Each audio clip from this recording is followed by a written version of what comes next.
Na rage da Allah abokina yadda kash ke wahala sai 'yan mata kuma suka koma ba su wahala. Yau da budurwa ta ganka da kash sai ga tana ta daga baki kai ka ce gonar auduga ce. Kawai wata yarinya daga ta gani da kash. Allah dan rage man hanya.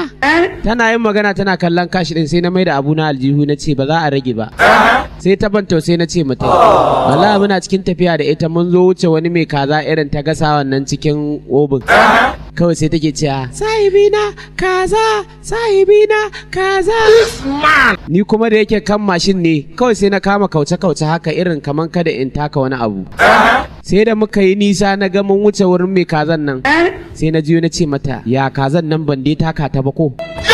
Sai ta ce wai in sauke ta wai ba za ta je ba ma ta fasa zuwa inda za ta je ko me take nufi oho. Kawai dan ta hango abokaina suna can suna waƙa suna cewa